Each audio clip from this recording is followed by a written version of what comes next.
നമസ്കാരം.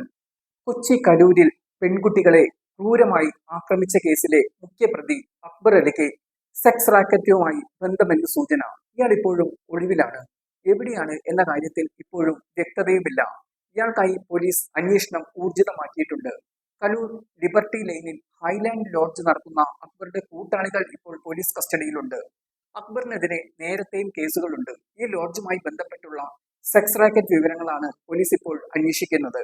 അക്ബറിന്റെ പശ്ചാത്തലം ദുരൂഹമാണെന്ന് അന്വേഷണം തുടങ്ങിയപ്പോൾ തന്നെ പോലീസിന് വ്യക്തമായിരുന്നു. സെക്സ് റാക്കറ്റ് ബന്ധം തെളിഞ്ഞതോടെ ഇവരുടെ ലോഡ്ജിലെ ഇടപാടുകാരെ കുറിച്ചും പോലീസ് അന്വേഷണം ആരംഭിച്ചിട്ടുണ്ട്. അതിക്രൂരമായാണ് രണ്ട് പെൺകുട്ടികളെ ഇവർ പുലർച്ചെ ആക്രമിച്ചത്. റിക്രൂട്ട്മെന്റ് പരീക്ഷയ്ക്ക് വേണ്ടി തയ്യാറെടുക്കുന്ന പെൺകുട്ടികൾക്ക് നേരെയാണ് അതിക്രമം ഉണ്ടായത്. കലൂർ എളമക്കര റോഡിൽ നിന്നുള്ള ചക്കാലപ്പാറ റോഡിൽ ഇവർ ചായ കുടിക്കാൻ എത്തിയപ്പോൾ ലൈംഗിക ചുവയോടെ ഈ സംഘം സംസാരിക്കുകയും അശ്ലീല ആംഗ്യം കാണിക്കുകയുമായിരുന്നു.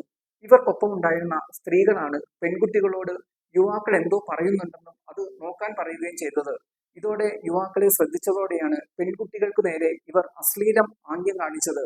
ഇത് ചോദ്യം ചെയ്ത പെൺകുട്ടികളെ മർദ്ദിക്കുകയും നിലത്തിട്ട് ചവിട്ടുകയും വസ്ത്രങ്ങൾ വലിച്ചു കീറുകയുമായിരുന്നു. ഹോസ്റ്റലിൽ എത്തിയതോടെയാണ് പെൺകുട്ടികൾ മറ്റു കുട്ടികളുടെ സഹായത്തോടെ ആശുപത്രിയിൽ ചികിത്സ തേടിയത്. പരാതി നൽകിയതോടെയാണ് സംഭവം പുറത്തറിയുകയും ചെയ്തത്. സംഘത്തിലെ ആളുകളെ പെൺകുട്ടികൾ ഇതിനു മുൻപ് കണ്ടിട്ടില്ല. ഇത്തരമൊരു ആക്രമണം പെൺകുട്ടികൾ പ്രതീക്ഷിച്ചിരുന്നുമില്ല. താമസ സ്ഥലത്തിന് തൊട്ടടുത്തുള്ള ചായക്കടയിലാണ് ഇവർ ചായ കുടിക്കാൻ പോയതും. അക്ബറിനെ കിട്ടിയാലേ കേസിൽ കൂടുതൽ വിവരങ്ങൾ പുറത്തുവരൂ എന്നാണ് പോലീസ് പറയുന്നത്. അക്രമി സംഘത്തിലെ മലപ്പുറം സ്വദേശി അൽബിൻ സൈമൺ, പാലക്കാട് സ്വദേശികളായ അരുൺ സാബിത് എന്നിവർ പിടിയിലാണ്. അക്ബർ അലിയുടെ ഹോട്ടലിലെ ജീവനക്കാരാണ് ഇവരെല്ലാവരും. അക്ബർ അലി ഉൾപ്പെടെ 7 പേരാണ് നിലവിൽ ഒളിവിൽ കഴിയുന്നത്.